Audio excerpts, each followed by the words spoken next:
پښتون خان د مسلې ما درته وویل مال مسلې دوې درې قسمه دي که نه.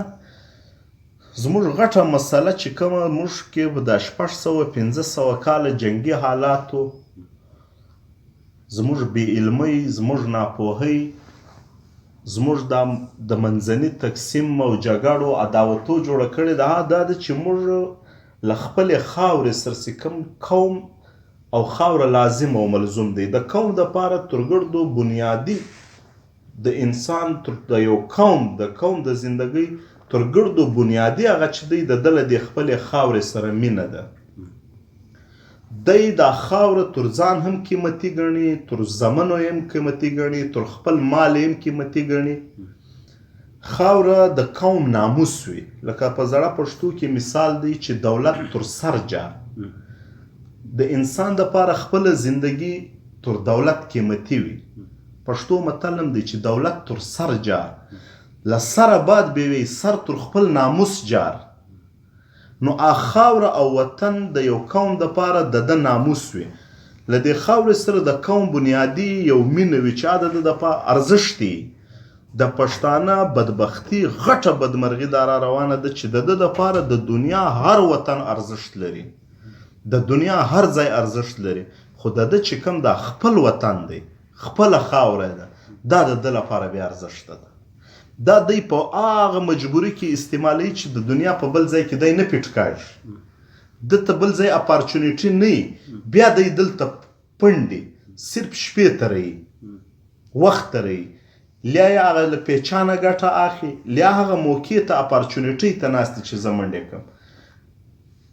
پښتانه سرمایه داران ګرځېدل ستړی مزدورۍ چې کله د مزدوریو آوټپوټ راووتی، دوی له سرمایه په لاس ورله، دوی له سکیل په لاس ورلی، دوی له هنر په لاس ورلی، دوی مکمل خپل وطن ته پسې شا که دی د کراچۍ باشنده است.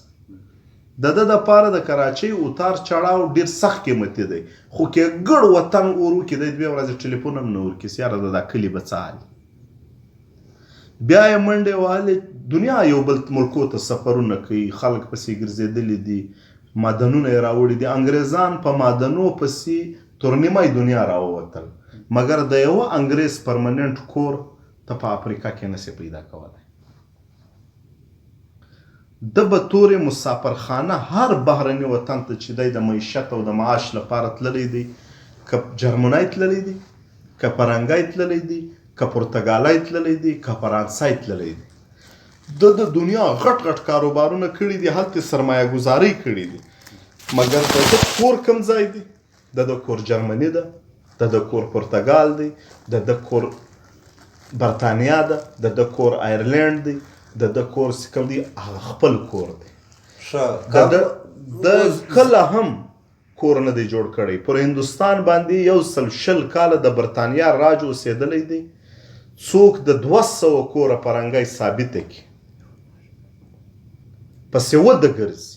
ډېر قیمتي ځایونه یې جوړ کړي دي. هغه ځایونه یې جوړ کړي دي چې د دې وطن خلکو دپاره تر هغه ښه قیمتي عمارتونه بل نسته، مګر هغه خلکو څه کول؟ هغه د خپل وطن سره دومره مینه ده، له خپلې خاورې سره، له خپل اصلي ټاټوبي سره دومره مینه ده چې د سر په بیه هم دا مینه نه ده ختم سوې. د بل ځای هر څه پرېښي دي، انویسټمنټ یې کړی دی، کې ګټه راوړې ده، د خپل کور ته راوړې ده، ښه شی یې کور ته راوړی دی. بهر جهان ده به تورې مسافرخانه استعمال کړی دی، به تورې کور یې نه دی استعمال کړی.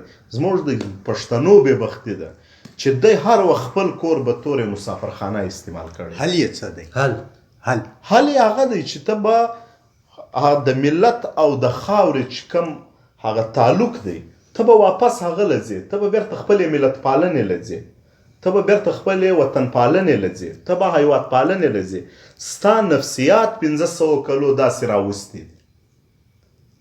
500 کاله کې چې هر څوک راغلی دی ستا پر وطن، ستا معیشت، ستا کلچر، ستا تاریخ، دا یې مسخ کړی دی.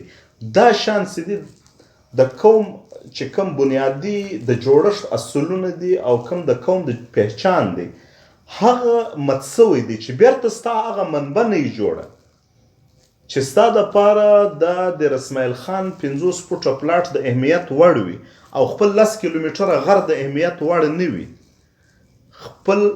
ستا دپاره خپل د کرومایټ د اهمیت وړ نه وي، د بل د مالګې په کارخانه کې 600 روپۍ دیاړي ستا لپاره د اهمیت وړ وي. ښکاره خبره ده چې قوم چې بې وطنه سي هغه قوم نسي پات، وطن چې بې خپله قوم سي هغه وطن نسي پات. نو مین خبره د پښتانه بنیادی مسله دا ده چې د ملت پالنې احساس چې تر څو پښتون نه وکوي به طور کام نه وکوي چې یاره زما اول زما کلی دی، اول زما کور دی، اول زما ژبه ده، اول زما کلتور دی.